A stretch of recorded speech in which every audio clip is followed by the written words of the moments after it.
uno munsi rero, uno munsi mwiza twibuka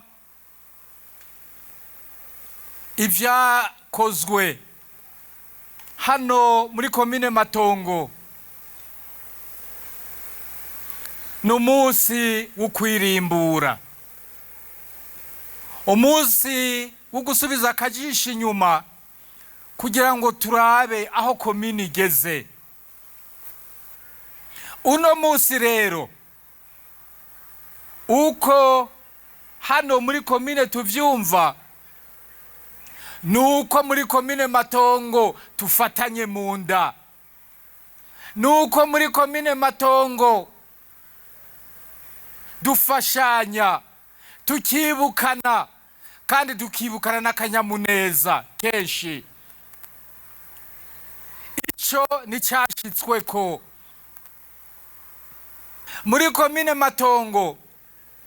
Murazi ko igihugu cashize imbere uburimyi n'ubworozi, ariko nubwo mwatubwiye ko muriko murarima kandi murima neza, turazi ko muri akarorero. Komine Matongo n'akarorero mu kurima, mugabo mukorora ntibirashika, mugabo mu kurima murabambere mu Burundi bwose. Nimwihamashi.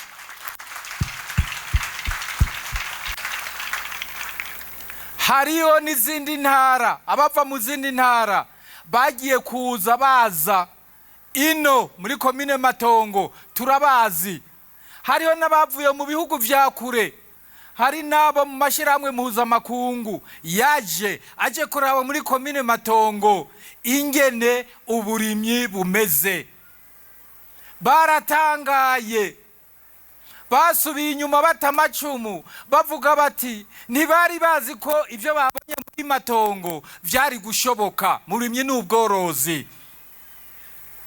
Cabaye n'ikimenyetso cuko abantu bafatanye mu nda, kuko n'uburimyi n'ubworozi bwariyongereye cane kandi murima mwisunze akarorero mpuzamakungu kurima kijambere. Rero uno munsi tuvuze ko ari umunsi wo kwirimbura, turabe ubutunzi mufise uko bungana. Buriya mugereranije no mu biheze, uno munsi ubutunzi bwanyu nimubona ko bwiyongerega? Yemwe nimubona ko bwiyongereye? Ubutunzi bwanyu bwariyongereye kuko biraboneka ku maso, biraboneka ku maso. Akamwemwe, inyambagwa mu byo mwambaye biraboneka ko mwambaye neza. Nuko n'ubutunzi bwiyongereye. Abantu bafise inka, abantu boroye inkwavu, abantu borora ibinabiriya, nk'ubu mwebwe muri hano, turazi ko hariya mu mazi wanyu, turazi ko imifuko yuzuye umwimbu irahari, sivyo? None mwama muvuga ngo turonderere abatugurira umwimbu. None wewe uza kugurisha umwimbu udafise? Umwimbu urahari, Imana ishimwe. Iyo ni ya Mana dusenga.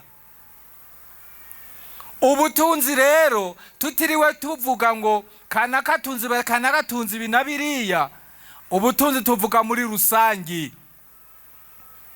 Niyo mpamvu tuvuge tuti mu byo mwaraye mukoze, tuvuga tuti mugira ivyo mutanga n'ivyo musigarana. Kandi natwe turazi ko muhira iwanyu nkuko tubivuze hameze neza. N'ibiharage muriko murimbura, muriko murimbura. Hariho n'ibindi muriko muraterage, ubu ni muci.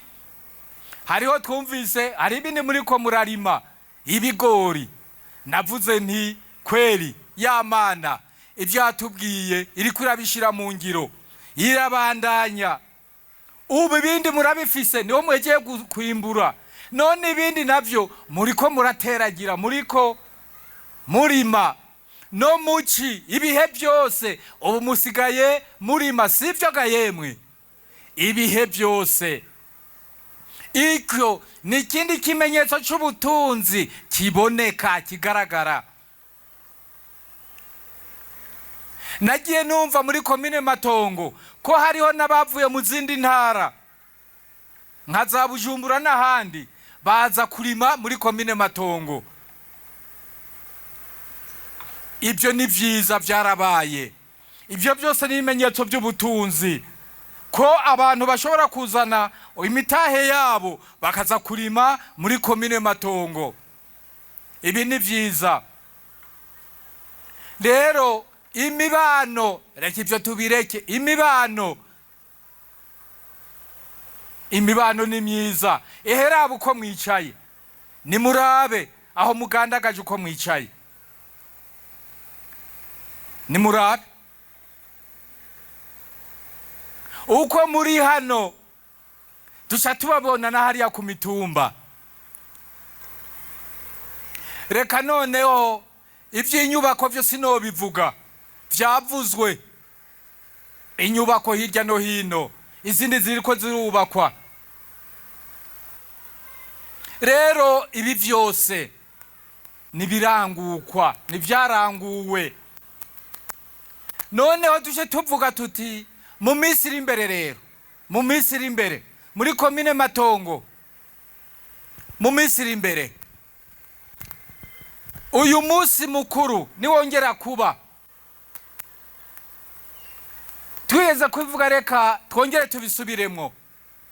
Mugabo jewe sindasubiramo, kugisa nuko gusa twongera kubisubiramwo.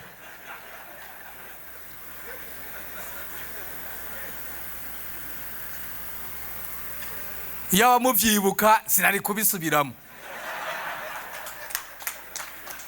Rero mu gihe nyiki ndongozi, icyo twifuza nuko muzotwereka, samajambo muzoza kutubwira nkuko turiko turayavuga. Mwebwe muzotwereka ku kibaho, mutwereke abantu barimira rimwe bakarima kimwe. Bimwe bivuga kwegeranya amatongo, barima rimwe bakarima kimwe. Bimwe by'ukurimira hamwe, niko tubivuga. Noneho batubwira ati naba uko bangana, naba bo muri komine Matongo, kugira ngo twese duce twumva ko intambwe iri guterwa ije imbere. Ndiko bivuga muri komine Matongo, ariko no mu gihugu cyose tuzobisaba babigira uko nyene. Batubwire, bace batwereka ati ngaba abantu barima bose uko bangana, barima rimwe bakarima kimwe, nk'uko murima ibigori aho hepfo. Kuko kizoba ari ikimenyetso koko cyuko turiko turaja muri ya mbonakazoza. Icya kabiri tuzobasaba, uko tubasaba hano niko tuzobisa no mu gihugu cyose, nuko muzoza mutubwira igihe nyiki ni bangahe abanyamatongo bangahe bandikishije amatongo yabo muri komine, baronse za mpapuro ndangatongo ni bangahe. Nibyo tuzoba dukeneye, kuko ibyo ni bimenyetso bitabesha ko tuzoba turiko turatera intambwe tuje imbere. Ikindi cya gatatu nuko mwokora uko mushoboye kugira ngo hazotangire haboneke abazoronka titre de propriété, no kuvuga urupapuro ndangatongo ushobora kujana muri banke bakaguha ingurane. Rero muze mutubwire muti mu kindi gihe nyiki ati kuri cya kibaho ati ngaba abantu bashika uku bashoboye kuronka za mpapuro titre foncier, nabyo mubitwereke. Icyo nacyo ni ikimenyetso cy'uko abantu tuba turiko turaje imbere. Ikindi cya kane nuko muzotubwira muti aha muri komine Matongo ngiye imikobeko inganuku le courbe de niveau, ati nk'imitumba yose iriko courbe de niveau, canye ni birometero bingahe vy'amakurube de niveau ya mikobeko. Icyo nacyo ni ikimenyetso ko tuzoba turiko turashigikira isi neza, isi ya komine Matongo, kugira ngo ntibandanye igenda. Ibyo nabyo muze mubitwereke kuri cya kibaho muti mikobeko inganuku, umutumba wose uri ku mukobeko. Ikindi tuzobasaba cya gatanu nuko muzotubwira muti mu gihe nyiki ati muri komine Matongo twimbuye ibiharage amatonaya, ibigori amatonaya, umuceri amatonaya, ingano amatonaya, ibintu byose mubishaka kucyati ngaya matoni, kuyatuye tubona tuti koko komine Matongo iri kuratera imbere. Ibyo ni ibimenyetso bitabesha. Ikindi tuzobasaba mu bihe nk'ibi muri komine Matongo, tuzobasaba muduhe ibiharuro by'abanyeshure, ati muri kaminuza ngaba banganuku, muri segonderi y'amashure yisumbuye ngaba banganuku, muri mashure mato mato ngaya banganuku. Duce tubibona ku kibaho, ibiharuro nibibesha. Amashure na uko nyene mutubwira ati amashure anganuku, amashure anganuku, ibiharuro. Aha kandi tuzobisana no mu gihugu cyose bagira uko, kugira ngo umuntu acamenya ingene igihugu cyose kiriko kiragenda, kiriko gitera imbere muri ya mbonakazoza twimirije. Muramenya ko hasigaye imyaka 15 kugira ngo irya mbonakazoza tuvuga tuyinjiremwo. Dutangure rero ubu kugira ngo tugende dusonga tuyinjiramwo.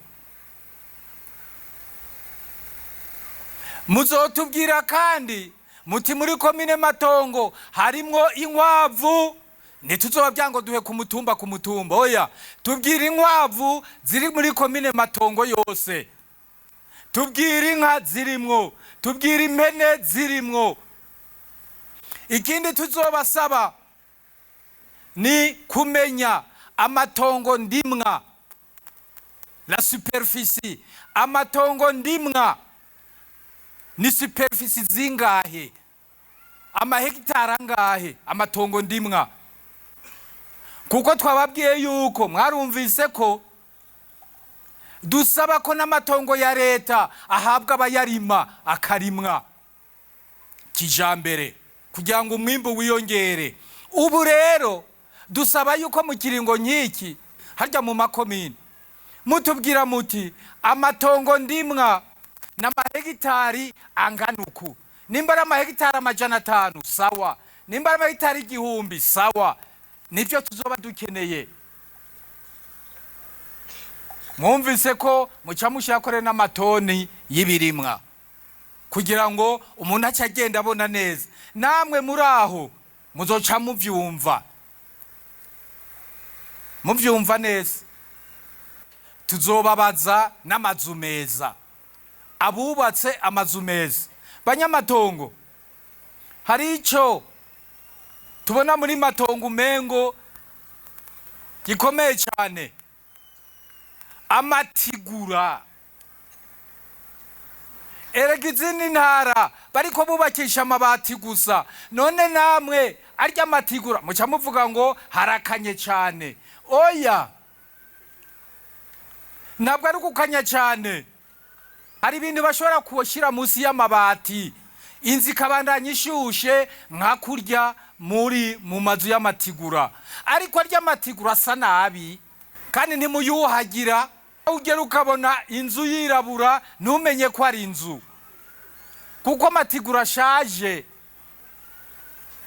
None ntitwavuze ngo kubaho neza, ntitwavuze ko mwifashe neza, mwambara neza, namwe genda muhindura mushyire ko amabati, arya amabati, munsi y'amabati hari ibipapuro bashiramwo bavyita roofing, ibipapuro bashiramwo, hanyuma amabati bagashira hejuru, inzu ibandanya ishushe. Nimuze rero mwongeye kuvyitwaza, nimuhinduke na mwebwe. Abandi n'amabati usanga bayagayaga mu karere barimwo, mu zindi ntara usanga hayagayaga, namwe muragira uko. Ariko nsabe muri komine Matongo ko muri raporo bazoza baduha batubwire bati amazu meza ahema afise amadirisha, kuko hariho amazu rimwe na rimwe usanga ifise umuryango gusa winjiramwo, ukibaza mbega uwo muryango waramutse bamuteye uwo muryango umwe yoca he? Aca kubwira ngo niyo ngo inzu imeze bene uko ngo niyo umukwira ubwoba, ahubwo wogira ubwoba udashoboye kubona aho userukira, ahandi utoborera. Ibyo nibyo byotera ubwoba kurusha. Rero imubake inzu zihema. Abo rero muri komine bazoza baduha raporo batubwire bati hubatswe amazu meza angana uku, bizoba ari byiza, kizoba ari igipimo cyiza.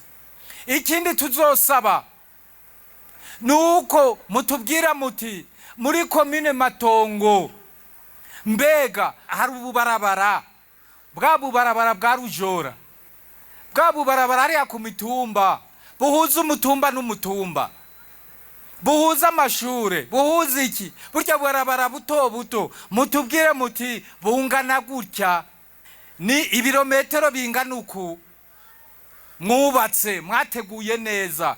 Nivyo tuzoba dukeneye kumenya kugira ngo tumenye koko kwikomini iriko iratera imbere.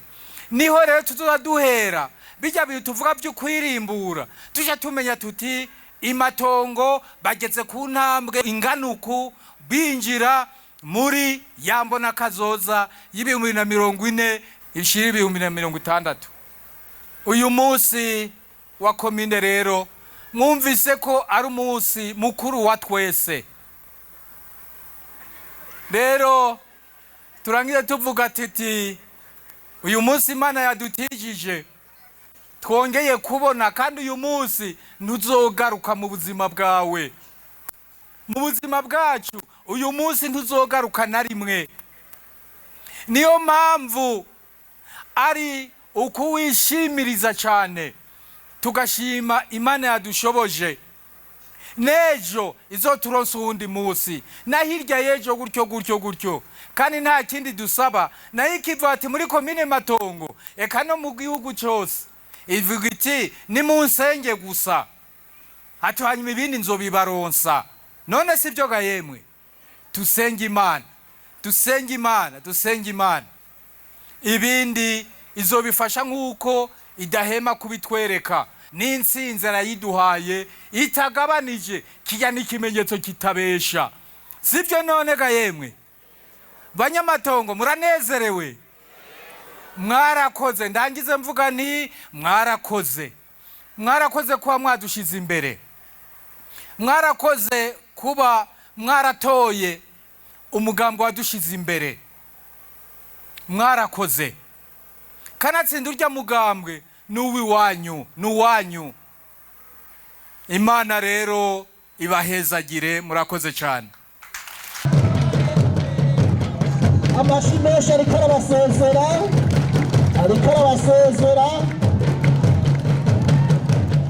arabasezera, ariko ntiyagiye kure yanyu.